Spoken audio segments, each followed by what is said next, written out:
यह कहानी है एक 42 साल के आदमी लेस्टर बर्नहम की, जिसे अपनी बेटी की फ्रेंड से प्यार हो जाता है और वह उसे पाने के लिए हर मुमकिन कोशिश में लग जाता है। वह अपने प्यार को हासिल करने के लिए किस हद तक चला जाता है जो उसे उसकी मौत के करीब ले गई। तो क्या वह एंजेला को हासिल कर पाया, जानेंगे इस मूवी की कहानी में। मूवी की शुरुआत होती है 42 साल के लेस्टर बर्नहम के साथ, जो अपनी वाइफ कैरोलिन और अपनी इकलौती बेटी जेन के साथ रहता था। लेस्टर और कैरोलिन एक दूसरे से काफी नाखुश थे क्योंकि उनकी शादीशुदा जिंदगी कुछ ठीक नहीं थी, इसलिए जेन भी अपनी पेरेंट्स से नाखुश रहती थी। लेस्टर एक मैगजीन कंपनी में काम करता था, मगर कंपनी अपने बढ़ते खर्चे और बुरे दौर से निकलने के लिए कर्मचारियों को निकाल रही थी, जिसमें लेस्टर को भी अपनी नौकरी बचाने के लिए और मेहनत से काम करने का अल्टीमेटम दे दिया जाता है। एक दिन जब डिनर के बाद लेस्टर और जेन बात कर रहे होते हैं तो पड़ोस वाले घर से एक लड़का जिसका नाम रिकी फिट्स था, वह उनकी वीडियो रिकॉर्डिंग कर रहा था, मगर लेस्टर को इस बात का पता नहीं था। रिकी फिट्स अपने फादर फ्रैंक फिट्स, जो यूएस आर्मी में कर्नल थे, वे लेस्टर के पड़ोस वाले घर में आकर रह रहे थे। रिकी अक्सर ही कैमरे से आसपास की चीजों को रिकॉर्ड किया करता था। रिकी नशा करने का बहुत आदी था, मगर रिकी के फादर काफी डिसिप्लिन थे, इसलिए उन्होंने रिकी का नशा छुड़ाने की बहुत कोशिश की, जिसके लिए वे उसका हर 6 महीने में यूरिन टेस्ट कराते थे, ताकि वे ये पता लगा सके कि रिकी दोबारा से ड्रग्स तो नहीं ले रहा। मगर रिकी हर बार उन्हें गलत यूरिन सैंपल देता था ताकि उसे सच्चाई का पता न चले। अब रिकी ड्रग्स लेने के साथ साथ ड्रग्स बेचने भी लगा था और इस तरह उसने काफी सारी चीजें खरीद ली थी। वहीं कैरोलिन भी एक रियल एस्टेट एजेंट होती है और उसे भी एक घर को बेचने के लिए काफी मशक्कत करनी पड़ रही थी, मगर वो उस घर को बेच नहीं पा रही थी, जिससे वो अपने आप पर काफी गुस्सा और निराश हो जाती है। अगले दिन जेन के स्कूल में एक बास्केटबॉल मैच के दौरान जेन की एक डांस परफॉर्मेंस चल रही थी, जिसमें लेस्टर और कैरोलिन दोनों मौजूद थे। जब डांस परफॉर्मेंस चल रही थी तब लेस्टर की नजर अपनी बेटी की फ्रेंड एंजेला हाइस पर पड़ती है। एंजेला को देखकर लेस्टर मंत्रमुग्ध हो जाता है और उसके बारे में सेक्सुअली फैंटेसीज करने लगता है। इस वाक्य के बाद से लेस्टर पूरी तरह से एंजेला के ख्यालों में खो जाता है और नई नई सेक्सुअल फैंटेसीज में एंजेला को देखने लगता है। एक दिन एंजेला और जेन स्कूल में होते हैं तो रिकी भी वहां आ जाता है। रिकी ने भी अब उसी स्कूल में एडमिशन ले लिया था। वह एंजेला और जेन से बात करके वहां से चला जाता है। एक दिन लेस्टर और कैरोलिन एक पार्टी में जाते हैं, जहाँ पर लेस्टर कैरोलिन को उस पार्टी में काफी ऑकवर्ड फील करा रहा था, जिससे परेशान होकर कैरोलिन काफी नशा कर लेती है और एक आदमी जो रियल एस्टेट का एक नामचीन हस्ती होता है उसके साथ थोड़ा सेंटीमेट हो जाती है, जिसे देखकर लेस्टर रिकी फिट्स के साथ वहां से स्मोक करने बाहर चला जाता है, जहां बातों ही बातों में लेस्टर रिकी से काफी खुश हो जाता है और दोनों एक दूसरे के अच्छे दोस्त बन जाते हैं। इसी दौरान लेस्टर को पता चलता है कि रिकी और जेन एक ही स्कूल में पढ़ते हैं। उसके बाद लेस्टर कैरोलिन के साथ वहां से चला जाता है। जब जेन के पेरेंट्स घर वापस आते हैं तब वहां पर जेन के साथ एंजेला आई होती है, जो उस रात जेन के घर रुकने वाली थी। जब लेस्टर फिर से एंजेला से मिलता है तो वो दोबारा से एंजेला के साथ सेक्सुअल फैंटेसीज में खो जाता है और वो एंजेला को एक किस कर रहा था।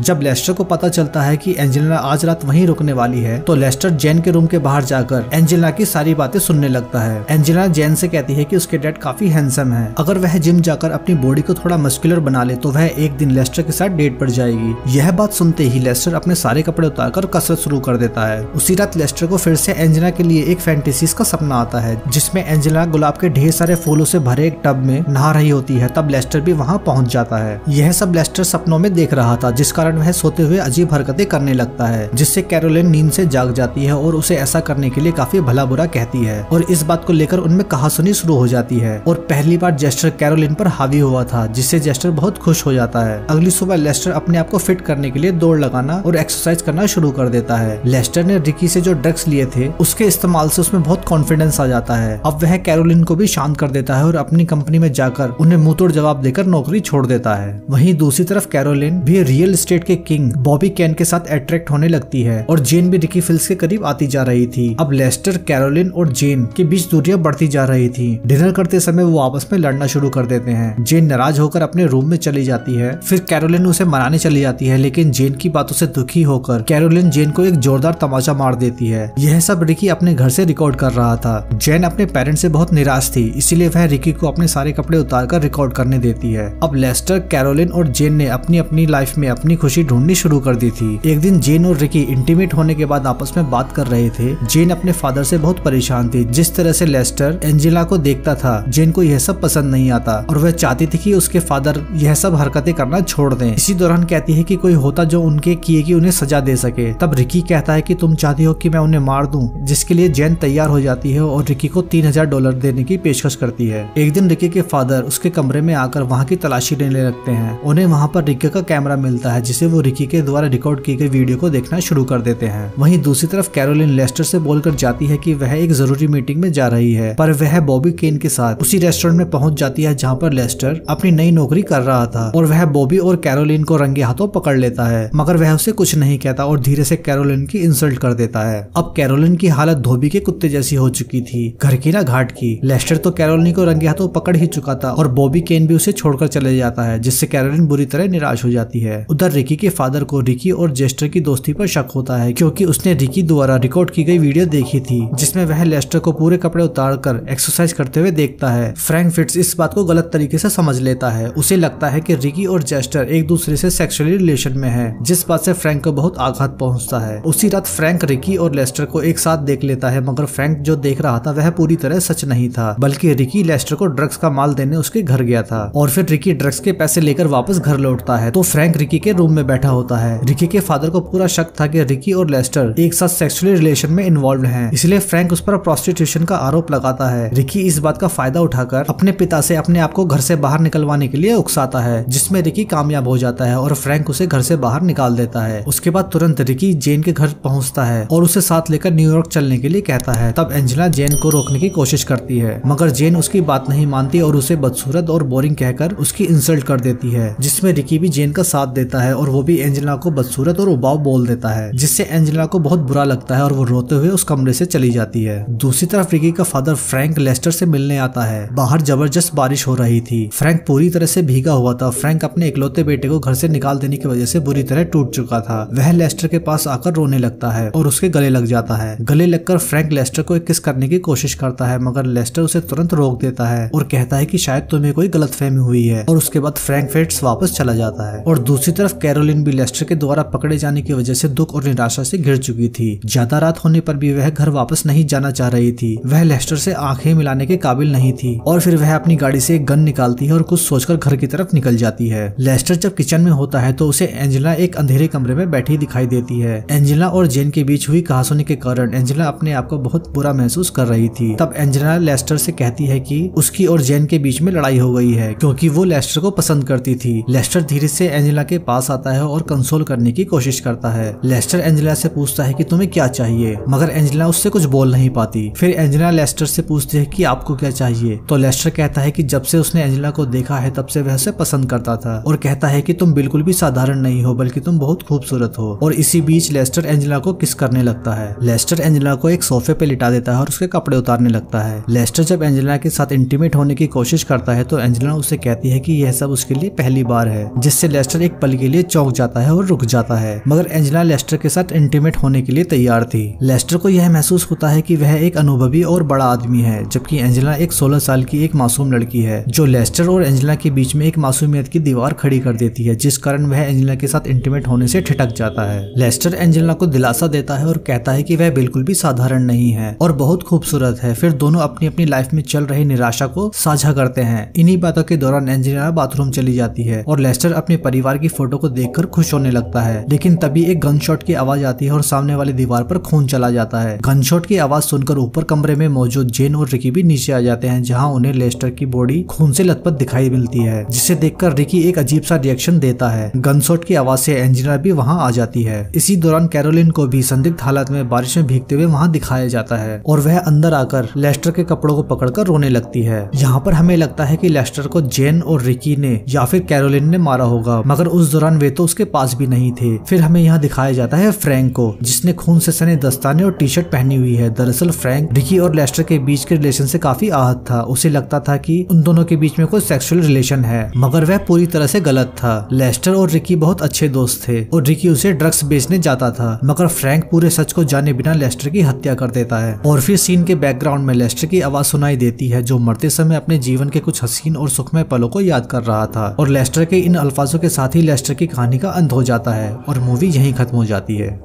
आप इस वीडियो को लाइक करके अपने चैनल आशीष एक्सप्लेनर्स हिंदी को सब्सक्राइब कर सकते हैं, ताकि ऐसे ही एक्सप्लेनेशन वीडियो आप तक पहुंचते रहें। तो मिलते हैं अपनी एक और नई वीडियो के साथ, तब तक के लिए थैंक यू। जय हिंद, वंदे मातरम।